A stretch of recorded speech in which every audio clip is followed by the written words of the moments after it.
Paletėje vien gimtinės spalvos. Vidos Pečiulytės gyvenimas ir kūryba 1959–1995. Paskutiniuosius gyvenimo metus čia praleidusios tautodailininkės Vidos Pečiulytės gyvenimo ir kūrybos žvaigždė užgeso 1995 metų vasarą, sulaukus 36. Rimčiau nesirgusi menininkė į tėvų namus Kernavėje sugrįžo iš Vilniaus prasčiau pasijutusi. Manoma, kad susirgimo priežastis aliejiniai dažai intensyviai tapant. Tautodailininkė nesikreipė į gydytojus pagalbos. Kurį laiką gyvastį palaikė tik šulinio vandeniu, nebetiko joks maistas. Visiškai seko ir mirė. Biografinės žinios. Vida Pečiulytė gimė 1959 m. vasario 14. Rudeikiškių kaime prie Kernavės ežero greta Kernavės miestelio. Lietuvės Valės Jurkevičiūtės ir Lenko Česlovo Pečiulio šeimoje. Ji buvo antrasis vaikas po mirusios sesers Marytės. Kai dukrai sukako 4 metai, tėvai persikėlė gyventi į Miežionis, esančius prie Kernavės. Čia lankė pradinę mokyklą. Tėvams persikėlus į Širvintas, Vida pradėjusi lankyti 5 klasę vidurinį išsilavinimą įgijo šiame mieste. 1977 metais išvyko mokytis į Vilnių. Įstojo į Vilniaus technikos 21 mokyklą. Ten įsigijo mašinininkės sekretorės specialybę. Pasiliko gyventi Vilniuje. Iš pradžių dirbo Lietuvos kino studijos laboratorijoje Žvėryne, vėliau Vilniaus elektrografijos mokslinio tyrimo institute Elmatronas. Keli štrichai Vidos Pečiulytės portretui ir būdui. Nemažai liko menininkės atvaizdų nuotraukose, pačios sukurtose paveiksluose. Kiekviename Vida kitokia. Vienur ji visiškai atsiribojusi nuo aplinkinių, kitur per kraštus spindi sielos ir kūno ekstravertiškumu. Vienur ji kukli Sodžiaus mergina, kitur žavi miesto gražuolė. Gyvenime ji buvo uždaro būdo, nelinkusi per daug bendrauti. Viena kita draugė per visą gyvenimą. Su Romualda Laima Chmelevskienė susipažino atsisėdusios už 5 klasės mokyklinio suolo Širvintuose. Ir niekada gyvenime visam laikui nesiskyrė. Kai prisimena draugė, Vida buvo tylenė, nemėgo susibūrimų, buvo stropi. Nueiti į mokyklos šokius reikėdavo ilgokai kalbinėti. Vienodas suknelės, net nesitarėm. Ji nekreipė dėmesio į savo išvaizdą, tik aukštesnėse klasėse pakeitė šukuoseną. Abi draugės išvyko mokytis į Vilnių. Romualda ir dabar saugo Vidos jubiliejinius ir proginius sveikinimus, bei jos dovanėles ir nuotrauką. Viską kaip buvo. Kaip tu sukūrė? Gal 30 metų tai statulai. Čia gimtadienio proga? Taip, gimtadienio proga. Vida Pečiulytė buvo labai pareiginga, kruopšti. Jos darbas einant kanceliarijos vadovės pareigas įvertintas garbės raštais. Jai visiškai nerūpėjo asmeninis gyvenimas. Gyvenimo prasmę matė kūryboje. Atsiminkit tokį dalyką, kad sakau, tapyba tavo niekur nepabėgs, esi jauna. Sakau, tu apsižiūrėk, nes moteriai dar yra kiti darbai, kuriuos dar reikia nuveikti. Ir to nereikia tikėti, tapyba gali palaukti. Kaip šypsodavosi, neprieštaravo. Aplink save stengėsi kurti grožį. Iš giminių Kernavėje tėvų nusipirktą namą išpuošė, išryškino jo ir klėtelės dekoratyvės detalės. Ant svetainės sienos vietoj kilimo per 2,5 dienos nutapė freską, vaizduojančią Trakų pilį saloje su ežere plaukiančiomis gulbėmis. Vaikų būdama persikėlusi su tėvais gyventi į Miežionis, atrestauravo išmetimui ankstesniųjų namo šeimininkų paliktą apgriuvusį nukryžiuotojų ant kryžiaus. Vilniuje Laisvės prospekto daugiabutyje, kuriame Vida Pečiulytė gyveno, taip pat kūrė grožį. Vonios lubas dabino puikus karpinys. Jį autorė vadino Laimės paukšte. Prieškambario grindys priminė žydinčių ramūnių pievą. Pusseserė Danutė Garškienė prisimena. Svetainės grindys ištapytas tautodailininkės. Tai buvo nepaprasto grožio ir ornamentikos kilimas. Daugybė bordo spalvos rožių. Butas yra pakeistas jo interjeras ir įdėtos medinės grindys. Ir jau išvelgti viso to grožio praktiškai yra neįmanoma. Vida Pečiulytė pradinėse klasėse grojo lūpinę armonikėle. rankinę armoniką, vėliau akordeonu. Nuo mažens buvo labai prie muzikos. Turėjo pirmą burnos muzikėlę. Švogeris buvo mūsų vienas vyras, sesers vyras, muzikontas, parodė jai biškį kaip armoniką groti. 4 klasėje, būdama jinai mokykloj, jau prasilavino ir gerai groja su šitą armonikėlę. Mokykloj irgi taip pat, kada buvo susirinkimai, kada buvo ten vaikų vaidinimai, ar kokie eilėraštukai reklamuojami, ten deklamuojami. Tai jį taip pat irgi ir dainelės dainavo, kurdama taip, kad ir groja. Vieną posmą mokytojas leido, kad jau gerai groja vienu žodžiu. Tai leido jai vieną posmelį sugiedos, kitą posmelį visą atgros ir žmonės taip plodavo, patenkinti. Paskui panoro labai, kad akordeoną nupirktumėm. Važiavo su tėveliu ir nupirko tokį vokišką. Gyvenom Širvintose tada. Ir tada išeisi į kiemą, man taip patikdavo, kad sakau, vaikas kaip turi laiko, visada pagro. Nustojo, kaip išvažiavo jau į Vilnių. Menininkė domėjosi įvairiais tikėjimais. Dažnai pabrėždavo, kad Dievas vienas, tik kelių prie jo galybė. Buvo giliai tikinti krikščionė ir išpažindama šį tikėjimą nebuvo akla jo skleidimo trūkumams. Apie 1995 metus Vidos Pečiulytės ranka sukurtas religinis traktatas. Tai kūrinys tikėjimo ir svarbiais žmonijai ekologiniais, socialiniais, etiniais klausimais. Jis liudija neeilinį žmogaus ir jo vietos pasaulyje ir kosmose suvokimą. Mylėk Dievą, kokiai religijai jis beatstovautų, nes jis yra vienas. Mylėk save ir savo artimą, nes visi jūs vieno Dievo vaikai. Tik tai meilė yra visų pagrindų pagrindas ir pagrindinis visatos dėsnis. Nevartokite smurto. Nekariaukite tarp tautų. Didžiausias blogybė žemė atneša karai tarp tautų. Nuo seniausių amžių žmonės nepaliaujamai trokšta valdžios. Savo troškimams įgyvendinti žmonės sukuria baisiausius ginklus – biologinius, cheminius, kosminius, protą paralyžiuojančias dujas, priemonės valdančias žmonių sąmonę. Atliekamos pratybos su žmonėmis, kaip su robotais, pajungiant jų sielą vykdytojų valiai.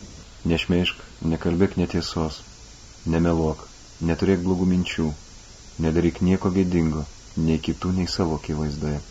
Nekelk rietenų tarp žmonių ir šeimų, nesipuikuok, nepikžodžiauk, nesibark, būk malonus ir geras su visais vienodai, nesvarbu kokioje amžiaus įsimokslinimo, kokią padėtį visuomenėje beužima. Niekada nevartok jokių svaigalų, alkoholio, narkotikų, kitų sąmonę veikiančių priemonių. Jų vartojimas neįsprendžia tavo gyvenimiškų problemų. Tie metodai tik tai laikini proto aptemdymo būdai. Stenkis pažinti save. Jūs visi esate broliai ir seserys. Kartu esate vieno nedalomo Dievo Tėvo dvasinės dalelės, amžinos, nekintančios, bei turinčios individualių dvasinių bruožų. Jūsų esybė tik tai dvasinė. Neplėšikauk svetimo turto, nenorėk nepelnytų pinigų, brangenybių, kitokių materialinių daiktų. Negeisk svetimo žmonos ar vyro. Mylėk visus žmonės, gyvūniją ir augmeniją. Turėk lygų požiūrį į visus. Mylėk Dievą Tėvą, kuris sutvėrė visatą, visus pasaulius, žmonės, gyvūnus, augalus, paukščius.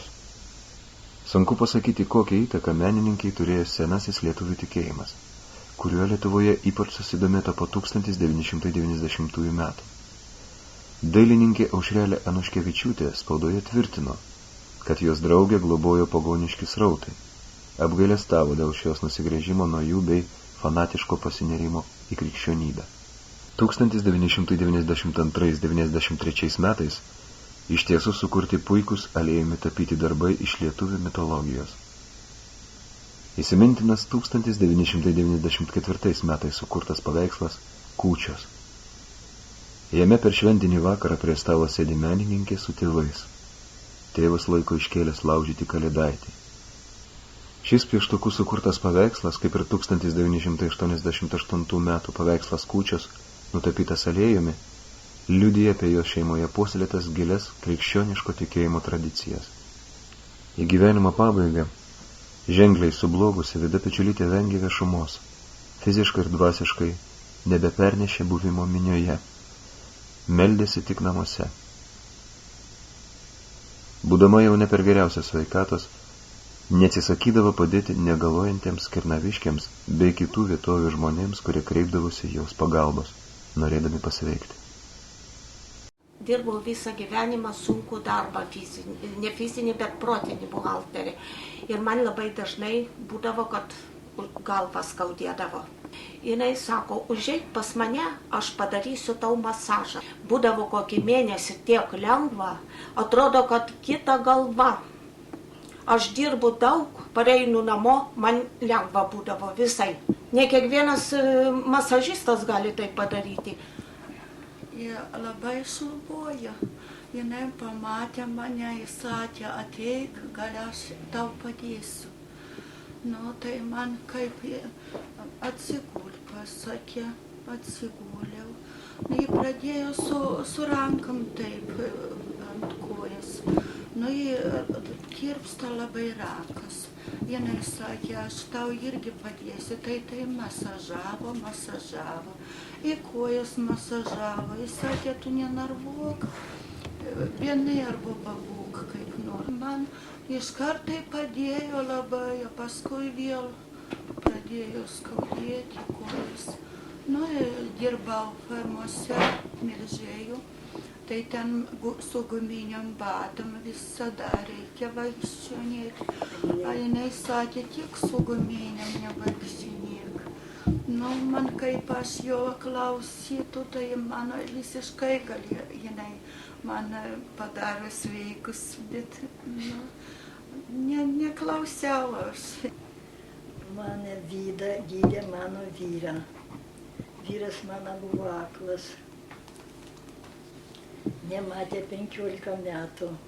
O kaip man atėjo, tada jam pasidarė šviesų akyse. Ir čia jam skaudėjo tas kaktas ir tada kaktas nustoja skaudėti ir jam daug geriau pasidarė. Taip sako, kaip man gydė, tai labai šviesų jam, taip šviesų pasidarė lengva. Jis labai, kad būtų toliau gydės, tai tikrai gal būtų jis praregėjęs, ale paskiau jau neturėjo jėgos gydyti. Ana labai didelę galę turėjo, labai jėgą gerą. Ana man sakė, aš jumis, sako, patikrinsi, mane patikrina, sako, a jūs sveika? Ir man taip šilta, lengva pasidaro, sako, jūs sveika. A tikrai aš buvau sveika. Aš labai vėlai sužinojau, kad gydė Vida. Tai atvažiavom kokius 4 kartus, iš karto buvo geriau. Dar atvažiavom, sakė, visai jau jį neįleido mumis, sakė, susirgus ir viskas, taip ir baigėm. Ir nevažinėjom daugiau, būtų gyvenus, tai visai būtų pagydus. Man tai su kojom, kojas labai skaudėjo, būtų lengviau. Iš karto pasidarė geriau, ir anūkės buvo, ir dukra buvo čia pas jos, jiem visai gerai.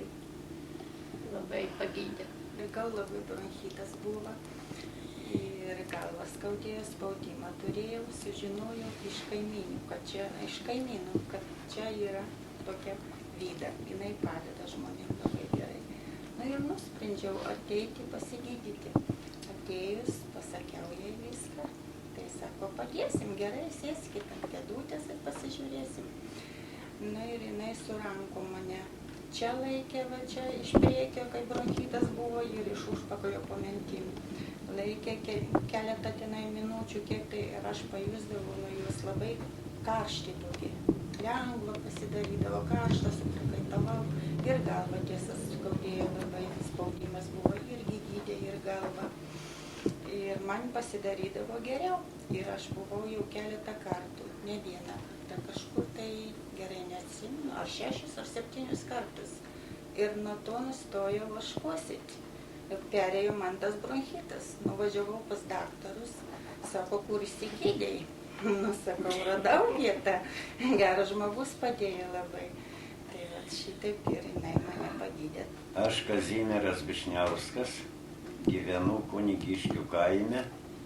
Sužinojęs, kad Vida Pečiulytė čia gydo, čia žmonės jau pas ją čia iš toliau važiuoja ir, galvoju, pabandysiu ir aš.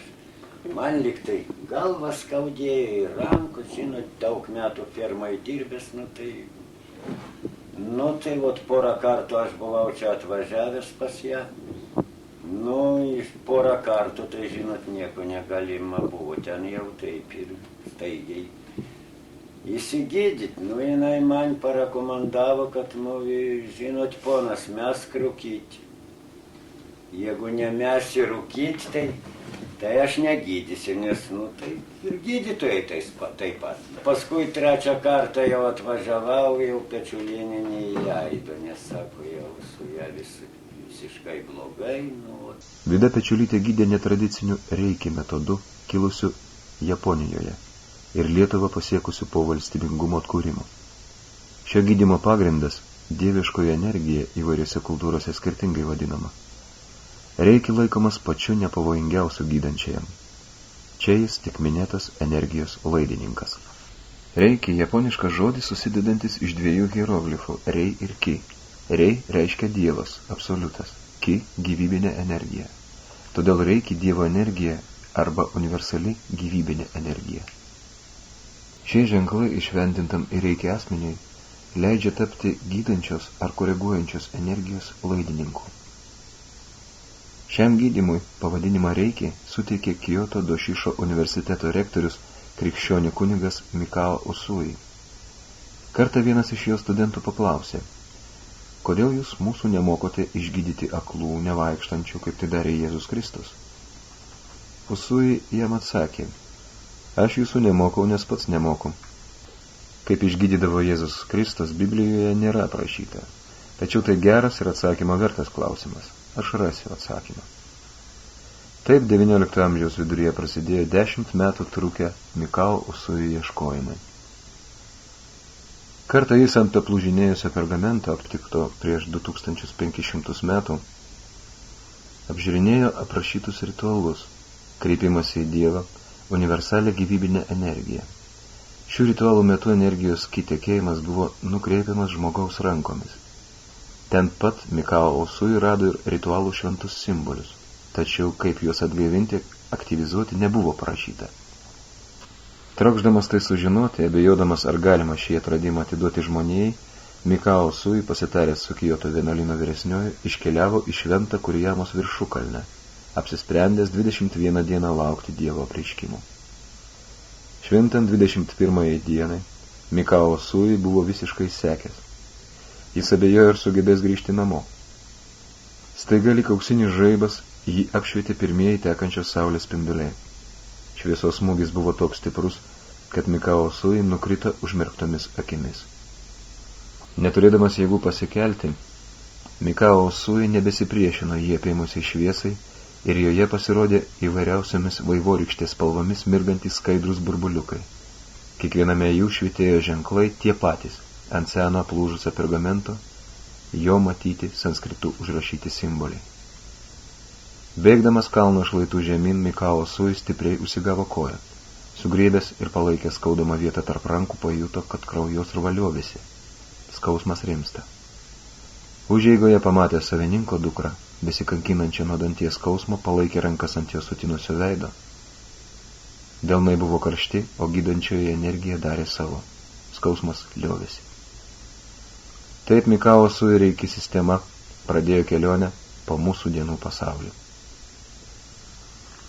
Kurie reiki meistrai mano, kad Kristus buvo susipažinęs su rytų netradiciniais gydymo metodais, todėl juos galėjo pritaikyti stebuklingam ligonių gydymui. Gal neatsitiktinai menininkė mamai kalbėjo. Tai taip, gal kokie 4 metai prieš tai, kaip iš Vilniaus atvažiavo, jis sako, mamytė, aš pradėsiu žmonėm padėti. Galėsiu. Tai aš sakau, kaip jau čia būtų. Man Jėzus Kristus parodė. Galvoju, kaip čia gali būti, kad Jėzus Kristus parodytų jai, kad jinai galėtų gydyti. Ne, mama, pamatysi, sako, aš žinau. Tai sakau, kas yra, čia kaip tik šiandieną nėra tos mano sesers. Jai ranką skaudėjo, negalėjo taip pasišukuoti, jokių būdų savo galvą. Tai sako, aš pamėginsiu, aš čia pagelbėsiu. Tikrai. Ir jinai kaip džiaugiasi, kad jį pradėjo ranką kilnoti. Iššukuojasi pati. Ankstesnis ilgametis Kernavės klebonas Nikodemas Švogžlys Milžinas, pastebėjęs mišiose sveikata trykštančią aukštą merginą, spinduliuojančią gerumu, ragino studijuoti mediciną. Vida buvo tiek jautri kitų kančiai, kad galėdavo apalpti, matydama iš piršto besisunkiantį kraują. Tad reikia metodas padėti negalojantiems, Vidai galėjo būti tinkamiausias. Polinkis menui. Vida Pečiulytė buvo gabi menui nuo pat mažumės. Mokykloje puikiai piešė, gerai sekėsi braižyba. Tačiau ateitie susijusios su kūrybinė veikla, nors traukė braižytojos konstruktorės profesiją, nepasirinko. Sutrukdė vienos akies suprastėjęs regėjimas dėl patirtos traumos bei neturėjimas didelio polinkio tiksliesiems mokslams. Vida Pečiulytė išdrįso kurti netoli 30, kai 1987 metais įstojo į studiją Paletė. Studijos ir tapybos vadovas Rimas Zigmas Bičiūnas, grafikos vadovas Vladimiras Nesterenka. Studija Paletė įsikūrusi ant Tauro kalno buvusiuose Lietuvos profsąjungų rūmuose. Dabartinis tapytojo Rimo Bičiūno vadovaujamas Paletės dailės studijos kolektyvas susikūrė 1971 metais. Studiją lanko įvairių profesijų ir išsilavinimo žmonės. Dirbama keliomis kryptimis tautodailės ir profesionaliojo meno. Studijos darbų temos įvairios – kaimo buitis, peizažai, miesto motyvai, istoriniai įvykiai. Studija kasmet surengė 14 parodų visoje Lietuvoje, kartais parodos rengiamos ir užsienyje. Paletės lankytojai turi ženklių įvertinimų. Kaip ir anksčiau, čia tebevyksta lankytojų darbų aptarimas. Čia Marsas raudonas ir yra toks geltonas, raudonas. Aš galvoju, kad žemė Marsas. Ne, čia yra planetos. Yra Saulė. Tai ten biški nuo Kanados iš Grenlandijos. Paaiškia, kad labai gerai. Labai gerai, kad tokius visai įdomu. Šitas visai tokių, šitą bandytą tokį gerą padarė. Tai gerai, nu va šaunuolė. Sovietmetį, kaip nekeista, buvo tokia idėja kažkaip tobulinti darbo žmogų, tam tokia dvasinė, labai meno saviveikla, labai didžiulis dėmesys skirtas. Daugelis didesnių fabrikų turėjo savo kultūros rūmus, o čia buvo visos Respublikos kultūros rūmai, kaip ir centriniai, visų profsąjungų, kaip pasakyti. Buvo pradėjusi veikti dailės studija, paskui perėmiau vadovavimą aš. Ten įsiplėtė, didžiulės patalpos specialiai buvo pastatyta ir labai daug žmonių ateidavo, tiesiog netilpdavo mes čia. Visos Sovietų Sąjungos mastu buvom pripažinti kaip viena įdomiausių, moderniausiai tam visoj sąjungoje. Dabar tai, ką jau čia pasakyti, čia griuvėsiai beliko. Kaip nekeista, vis dėlto užsidarė labai daug tuo metu studijų, bet ne apie tai šneka. Vida atėjo, kada mes puikiai jautėmės, dirbom, parodų daug buvo. Tiesiog nepamenu, kas ją atvedė, ar viena buvo aš kur užgirdusi, atėjo tokia jauna mergaitė. Aš galvojau, čia nelabai reikės, paprastai šokiai dar kas nors jaunimui rūpi. Ne, atsisėdo ir piešė. Tai kada ateidavau į užsiėmimus, visada rasdavau ją palinkusią prie popieriaus lapo ir tokią darbštuolę. Tai kai jau pasisveikini, galva kilsi ir toliau piešė, tai jos piešė ant popierio įvairia Kernavės tematika, istorinė tematika, labai daug yra. Aš nežinau, kurie šiuo metu yra padėti, bet kaip kad jaunas žmogus domėtųsi istorija, tais papročiais, tautos tokia tradicija, retas atvejis, sakyčiau, labai toks žavus atvejis. Gaila, kad vėliau jinai išvažiavo iš Vilniaus, kaip žinau, nebelankė studijos, turbūt sužavėjo kitos idėjos, tos visokie žaidybiniai, tas menas. Girdėjau, kad net tai, ką darė, nelabai jau jie buvo pačiai be patiko, bet čia kiekvieno kūrenčio žmogaus yra toksai, tokia dalia, aš pasakyčiau. Pergyventi reikia įvairius etapus, savotiškai gal kartais būna, kad pakilimus ir nuopolius, žiūrėk, vieną dieną jau sparnelį pusiau genijus, o kitą dieną tiesiog nežinai, kur dėtis, galvoti, kad čia darosi su manim, nieko padaryti negali. Taip tame prieštaravime ir yra visa kūrybos esmė, džiaugsmas. Čia tai šaunuolė buvo ir tų parodų padarydavom, pajokauti. Galima buvo, mes taip kažkaip draugiškai.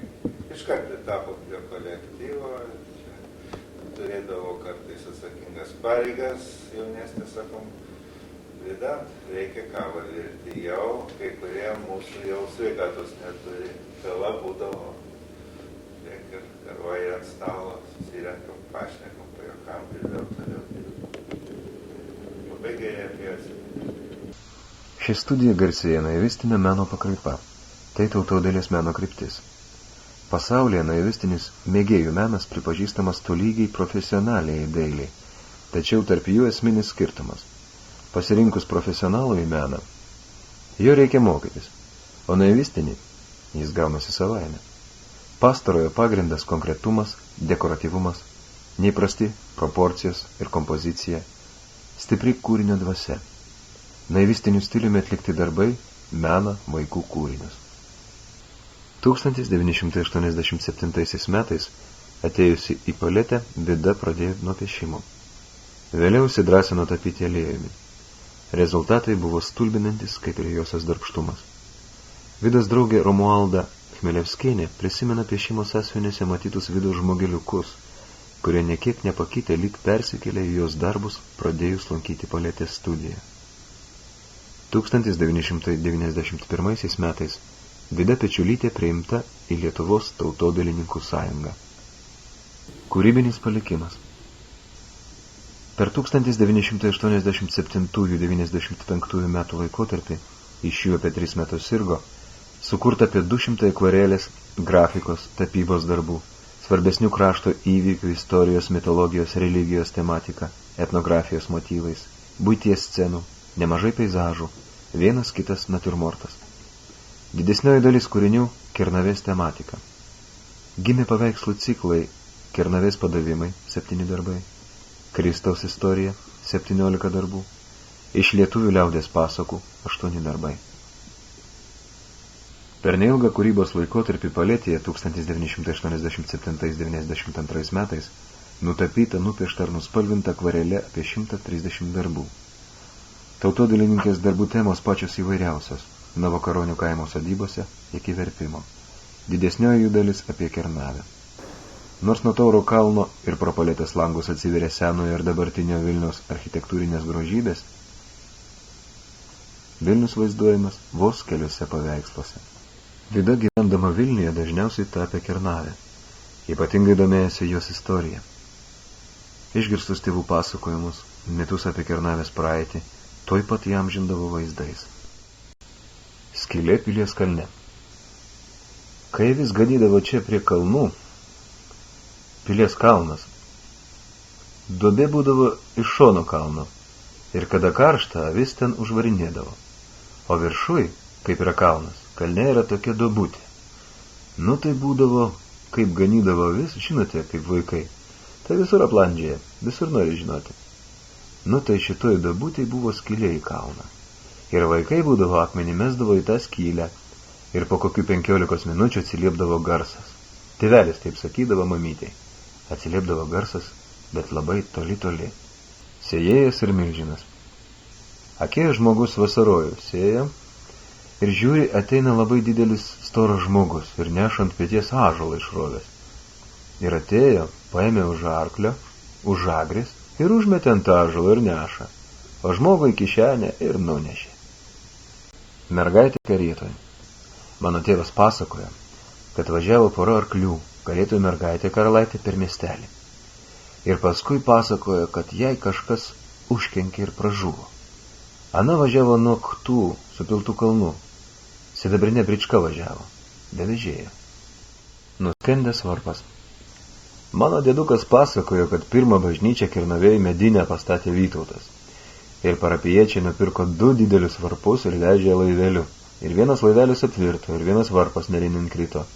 Kitas varpas vardu Simon, o koks įkrito nežinau. Ir tada taip pasakojo, kad kai šitas Simon skamba, tai ir anas neryje atsiliepia. Norėjo jį išimti ir jokių būdų negalėjo. Dirbdama Vilniuje savaitgalius leisdavo Kernavėje. Viena ar su tėveliu vaikščiodavo po jos apylinkės. Tokių pasivaikščiojimų metu taip pat gimdavo būsimų paveikslų siužetai, kurias sugrįžus į namus nedelsant ją amžindavo. Ji buvo sumaniusi gimtiniai paskirti keleriopai daugiau darbų. Jos dėmesio nuo šalyje taip pat neliko patys svarbiausi Lietuvos įvykiai – šventės. Ten neišeina, ištrina, bet tie potėpiai jos ir kai ateini pasižiūrėti, tai ji irgi taip pat aiškina, bet labai daug tokios vidinės energijos pas ją buvo. Ir matyt, galbūt dėl to ir tie paveikslai, jos dideli paveikslai, tokį paveikslą ištapyti, tai reikia turėti jėgos ir nežinau, tokios vidinės jėgos, jau gal ne tiek fizinės, bet kiek vidinės jėgos reikia turėti. Kaip dabar prisimenu, kai buvo Bokšto tas šturmas, tai ji nebijojo tų spalvų. Tarkim, visą laiką, kai jau tapai, tai vis atrodo, aha, čia gal per ryšku, čia galbūt vėl kažkas tai netaip, o Vida taip drąsiai, jinai niekad nemastydavo, ar ten, matyt, jie iš vidaus tas viskas dėrėjo ir per tą energiją, niekas daugiau ir netapė, labai mėgdavo arklius tapyti, kažkodėl tai labai irgi arklius, paskui dar kiek prisimenu, vištų ten gaidžių būdavo visokių ir tokie lyg šnekėtųsi tos vištos ir gaidžiai tas savęs, tai tokie labai įdomus tie paveikslai.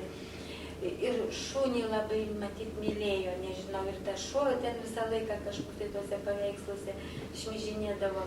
Tai va, tai dar tas arklys, tas, kur Vida sėdi, reiškia, ant to arklio. Tai irgi, sakyčiau, tokį, taip, o čia reikia turėti irgi tokios, matyt, nežinau, ar, save pasadinti ant arklio. O jei taip pat norėjusi, jinai tą ir padarė. Surengė 3 personalinės kūrinių parodas. Pirmoji surinkta Vilniuje Mokslininkų rūmuose 1990 metų pabaigoje. Ši paroda buvo teminė, skirta Kernavei. Menininkė susilaukė gražių palinkėjimų ir vertinimų. Kernavės švenčiausiosios mergelės Marijos Škaplierietės bažnyčios klebonas monsinjoras Česlovas Krivaitis. Brangi debiutantė, talentai kartojasi tik amžių intervalais. Gražuolė mūsų Kernavė praeitame šimtmetyje išdaigino 2 žymius dailės meistrus, garsinančius mūsų pirmąją sostinę – Kanutą Rusecką ir jo sūnų Boleslavą. Šiandien virš molberto iškilo nauja kernaviškė talentinga ranka Vidos Pečiulytės. Viltingai palydžiu visos širdies linkėjimais jūs, miela Vidutė, į kūrybinę gausą.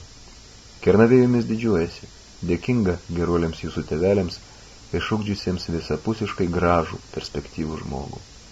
Atgimstanti mūsų sostinių močiutė jūs krauna daug vilčių, linkėdama nenutrūkstančių mūzos įkvėpimų. Monsinjoras Česlovas Krivaitis. Menininkė dalyvavo ir bendrose tautodailininkų parodose. Nuo 1988 metų 4 metus iš eilės respublikinėse tautodailės parodose Bernardinų gatvėje.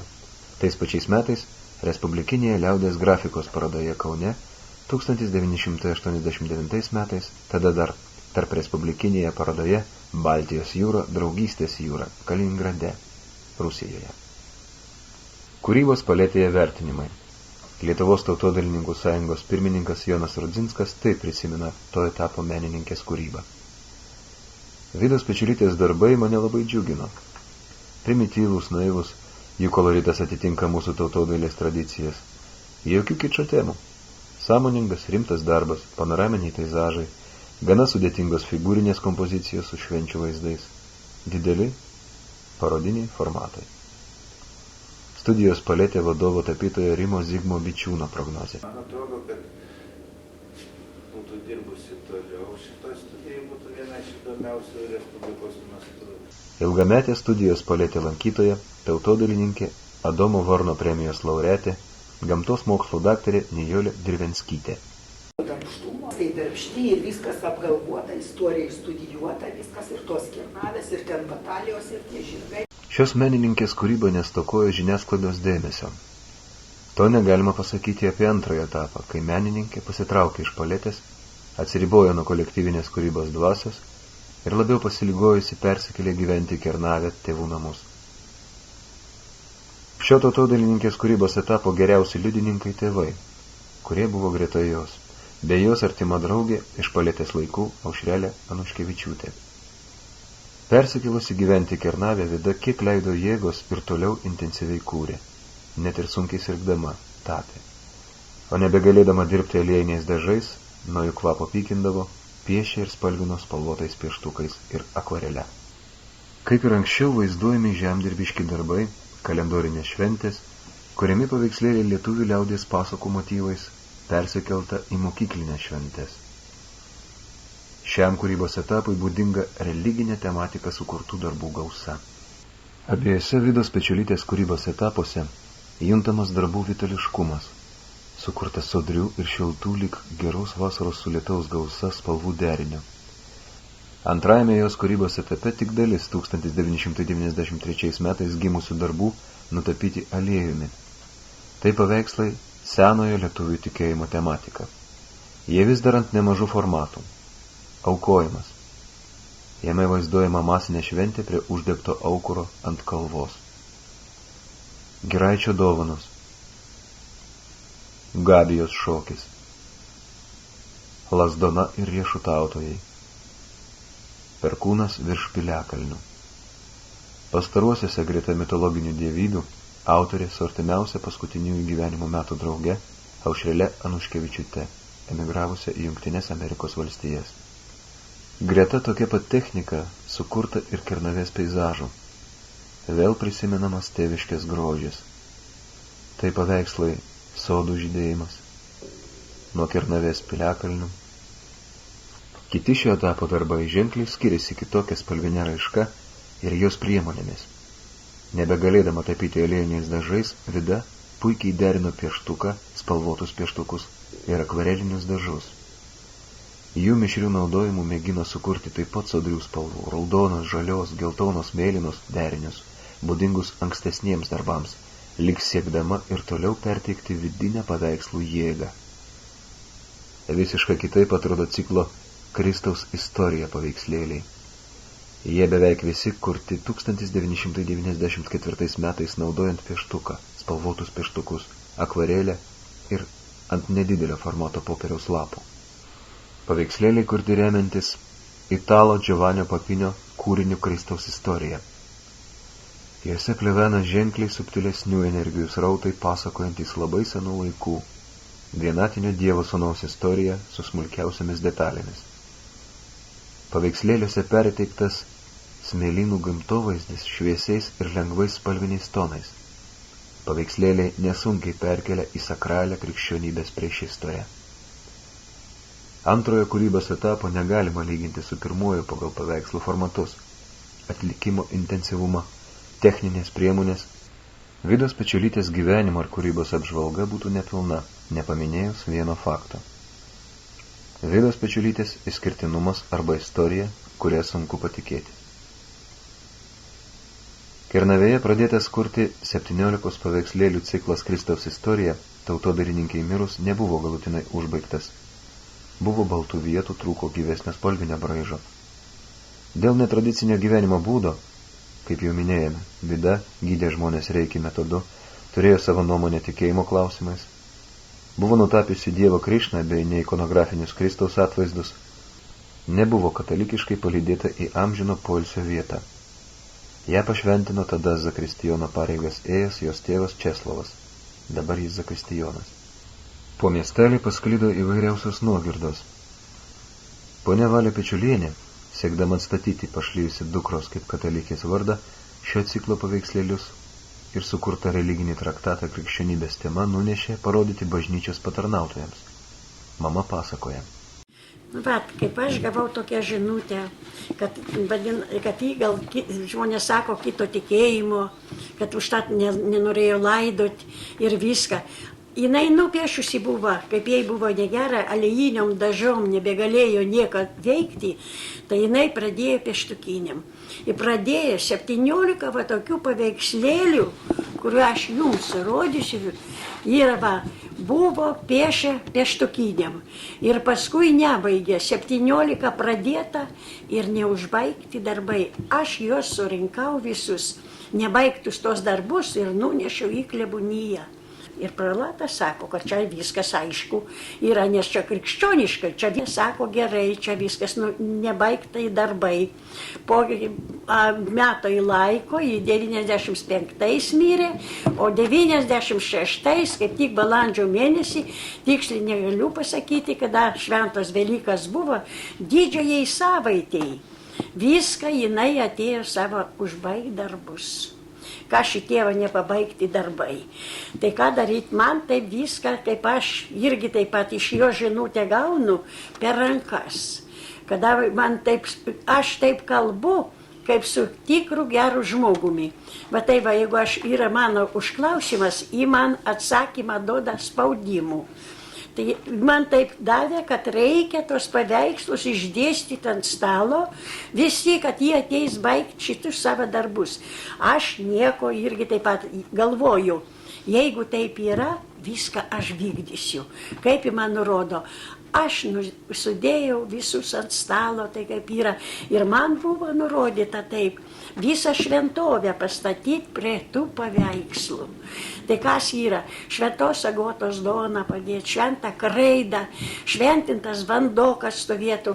Ir čia tokį kryžių turiu, kurį jį pataisė Kristui rankutės. Ten buvo padarytas ir medinis, kančia medinė. Ir viskai tas kryžius, kad stovėtų prie šitų paveikslų. Ir palmė, kad gulėtų. Šventinti šitie vaistažolės, kurias mes visus šventinam. Ir aš tos stalus du išdėščiusi ir man nevalia būti. Sutikinėjau ją iš viršiaus, jinai teidinė iš dangaus. Prieš kiemę savo, prieš tamsų įėjimą gonko. Man reikėjo būdėti nuo 9 valandos iki 6 vakaro į dirbą. Šitą savo darbelį. Tai aš taip, man ant rankos reikėjo ražončių laikyti, paskui paimti į šventą knygą laikiau ant rankų. Ir kraidą taip pat buvo pas mane, šventos Agotos duona, buvo viskas, kas priklauso ir palmė, ką ant stalo, tą aš turėjau rankose laikyti. Ir melstis. Ir aš taip meldžiuosi. Meldžiuosi visą laiką labai. Ir aš taip jaučiu, kaip aš meldžiuosi, labai mane visai į visas pusės, taip va, kažkaip aš tokia gyva judinu. Ir kaip tik per tokį laiką jinai nusileidžia. Kaip jinai iš dangaus nusileidžia, man viską atlaisvinta. Ir mano rankos, kaip yra sudėtos laikau, visas atsipalaidoja. Atsipalaidoja tos rankos ir aš su ją tada šneku. Turėjau vesti kambarį ir jinai atėjo. Viskas kambarin įvedu ir čia turiu iš karto žvakę uždegti. Šventintą žvakę, gramnyčią ir paskui šventintų vandeniu reikia visą kambarį. Va čia va šventinti viską ir po to man reikia išeiti. Ta visą šventovę palieku ant stalo. Ir aš išeinu. Ir jinai dirba lygi 6 valandos vakaro. Visada. 4 dienas dirba, o 5 dieną tik 1 valandą. Didžiajai savaitei. Pradėjo iš pirmadienio. Tai jinai taip dirba antradienis, trečiadienis, didysis ketvirtadienis, o 5 tik 1 valandėlę padirbėjo nuo 6 iki 7. O man žiūrėti nevalia. Aš juos įleidžiu, viskas būna pati pro duris, kad jie nieko netrukdyti jai. Ir viską, kaip išleidžiu 6 valandą, irgi nieko nežiūrėti, kas čia padaryta. Jokio dėmesio nekreipti. Ir aš nieko taip viską vykdžiau, kaip į man nurodė. Ir su šventovė išleisdinėjau su malda. Ir klausiu jos, kodėl, brangi mano dukra, taip mane sukinėja visaip, kad aš negaliu judėti, turiu taip, kaip gyva, kokia nežinomai. Jinai man nurodo, kad jai sunku labai prasiveršti. Jas yra sluoksnis aukštesnis, o sluoksnis žemesnis nepraleidžia, kad jį žemę pasiektų. Ir tas viskas taip darėsi. 4 dienas, o 5 dieną viską užbaigė. Kai aš pasižiūrėjau, išleidžiusi 5 dieną, aš nustebau ir nieko įrodyti tiesiog negaliu. Buvo matę ir mano sesuo, dabar visi matė, fonas buvo baltas, balto popero buvo. Ir viskas. Ir tai viskas susipildė. O čia švenčiausia mergelė Marija. Manimi niekas netiki. Niekas, visi sako, pamišalė. Kaip gali būti, kaip gali vėlė ateiti, kaip gali padaryti. Ir va, kaip aš parodžiau savo irgi dėkonių seseliai, sakau, ir buvo atėjusi, ir sakau, va, žiūrėkite. Taigi matėte, kokie buvo tie paveikslai, a kokiam stovi jie dabar. Bet ji pasakė, aš nežinau, nu tokie tai nebuvo. Netokie tai nebuvo, sakė, prisipažink, Pečiulienė, gal tu užbaigiai. Ką, sakau, viešpatė saugo, kad aš nemoku. Čia yra tikra teisybė, bet niekas įrodyti šito negalima. Pralatui savo ir viską aiškinau, kaip jinai ateidinėjo, kaip aš sutikinėjau, kaip jis man pasiklausė, kokius dažus tu jai davėjai, kad jį su kokiam dažom čia užbaiginėja. Aš pasakiau, aš jokių dažų nebau, tik visą šventovę stovėja. Ką mes šventinam, ką mes darom, ką mes viską, tą visą šventovę čia buvo su ją. Ir kas jai tai padarė, jeigu leistina, vadinasi, yra didžiulio Dievo man dovana duota. Jei ateityje moksliškais metodais būtų galima pagrįsti tokias mirusiųjų galias, turėtume precedento neturintį įvykį meno istorijoje. Liktų mislė, kokiu tikslu tai daryta. Dukrai iš anapus mama kalbėjo, kad apie jų nepaprastą ryšį galinti parašyti storiausią knygą. Tačiau Vida duodavo ženklą, kad per anksti, dar ne laikas. O gal tokia knyga jau parašyta? Oneta Lunskaja, nemažai laiko būnanti Kernavės apylinkėse, pripažino, kad apie Vidą anksčiau kaip ir nieko tikro nežinojęs. Sėdusi prie knygos Baltojo kalno link juodraščio, skaitymo susimastė. Jos kūrinių veikėjai turi realius prototipus, o šio epinio romano pagrindinė herojė kaip ir ne iš šio pasaulio. Tik dabar susipažinusi su Vidos gyvenimu mano, kad šio kūrinio pagrindinės herojės prototipas ši menininkė. Knygą nusprendė jai dedikuoti. Kūrinio epigrafė rašoma. Mergelė stovėjo prie Baltojo kalno, žiūrėjo pakėlus akis į dangų ir klausė Dievo pramžiaus. Kur pasidėjo garbinga baltosios tautos praeitis? Kurioje vietoje ieškoti savo tikėjimo šaknų? Kur ieškoti garbingų žinių ir žiniuolių? Pramžius prašneko. Norint sunaikinti tautą, reikia sunaikinti jos prigimtinės žinystės kamieną. Ir po šių žodžių ištirpo begalinėme baltų debesėlių danguje. Likusi vienutėlė mergelė nuleido galvą, mėgino suprasti, ar ką nors žino iš pramočių ir prabočių tikėjimo tiesų. Vylėsi žinodama nors vieną tiesą, susilaukti šio kalno dvasių malonių ir prielankumo. Tačiau neprisiminė nei vienos. Baltasis kalnas nieko nesiskyrė nuo kitų žemynos aukštumų. Greta jo besidriekęs pajautos slėnis buvo nebylus. Nuliūdo ir jau ketino palikti šią vietą. Nežinia, iš kur atsirado moteris ir prabilo pirmoji. Galiu tau pagelbėti, jei išdrįsi pažvelgti, ką slėpiu nuo mirtingųjų po tamsiai fioletiniu šydu. Mergelė tyliai atsakė. Pamėginsiu. Vietoj išvadų. Kernavės didingumo dvasioje susiformavusi menininkė siekė darbuose sustabdyti kasdienybės akimirkas, iš kurių kiekviena savai prasminga ir reikšminga savo paprastumu. Jos darbuose juntamas neeilinis tautodailininkės talentas ir didelė meilė Kernavei bei pačiai žemdirbiško gyvenimo kultūrai. Vidos Pečiulytės darbai dar kartą paliudija, kad ne paveikslų formatų didume ir techninių priemonių įvairovėje slypi meno dvasia. Žiūrinti paveikslus, siela jaudina iš jų gelmės sklindanti energija. Menininkas lyg tarpininkas ją išreikšti. Jam duodama galimybė rūpimus dalykus perteikti pačiu tinkamiausiu pavidalu. Tokiamis galiomis ypač pasižymi tautodailininkai. Jie netikėtai ateina į meno kūrimą ir išeina iš jo kaip didžiausiai stebukladariai iš anksto jam nesiruošdami. Jiems stebuklai savaime atsitinka. Neretai po darbais net nepasirašo, nepretenduoja į kūrinių autorystę. Kristaus istorijos paveikslėlė liko nepasirašyti Vidos Pečiulytės asmenvardžių.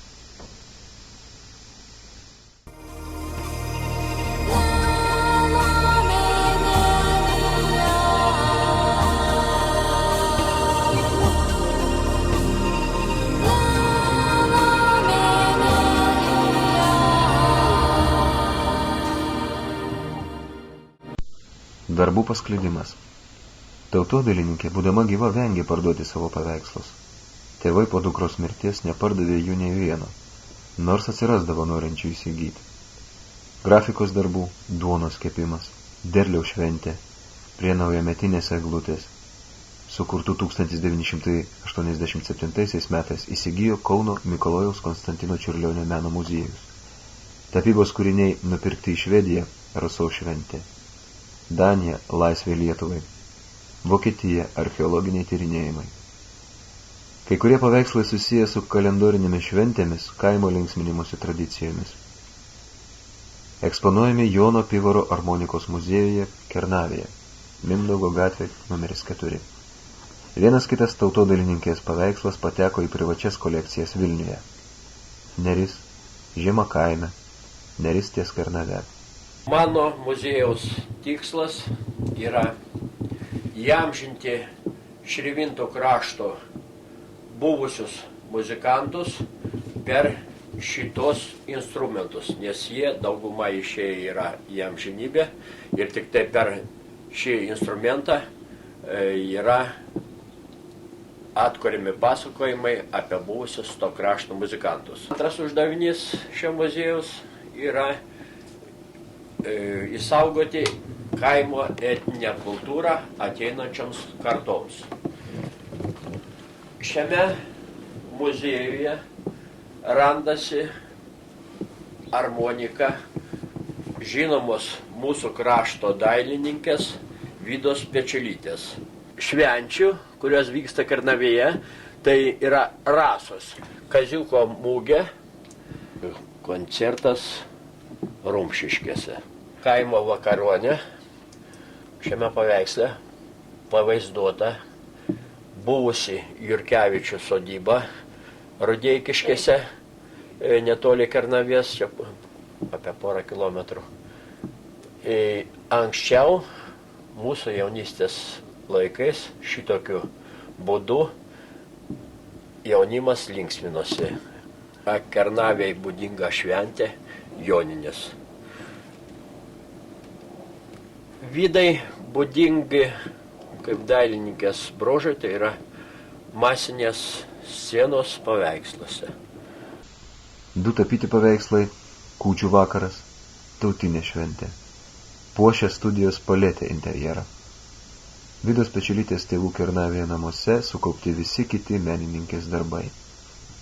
Paveikslai Aukojimas puošia knygelės Pilaitės giesmininkai, į paveikslą Šventė aikštėje knygelės Teisė gyventi ekologiškai darnioje ir demokratinėje aplinkoje viršelius. Sukurtas tautodailininkės darbų virtualus muziejus internete. Pasirodė naujos publikacijos. Projekto darbus tautodailininkės atminimui inicijavo Kernavės bendruomenė. Šią iniciatyvą parėmė Kultūros ministerija, Kernavės seniūnija, Kerniaus baras, pavieniai asmenys, Aurelijus Kliukas ir daktaras Algirdas Brūkštus, skaitmeninė vaizdo įranga ir darbo. Daktaras Jonas Šarlauskas kompiuterinių darbų. Duomenis apie tautodailininkės gyvenimą ir kūrybą surinko, susistemino ir apibendrino daktarė Angelė Šarlauskienė. Filmo kūrėjai dėkingi Valiai ir Česlovui Pečiuliams, Paletės studijos lankytojams ir jų vadovams, Kernavės gyventojams, pasidalinusiems prisiminimais apie Vidos Pečiulytės gyvenimą ir kūrybą. Dėkojame kompozitoriui Gediminui Dapkevičiui už filme panaudotą jo muziką. Filmavo Genovaitė Grušienė, filmą montavo Žilvinas Grušas. Filmą įgarsino aktorius Giedrius Arbačiauskas.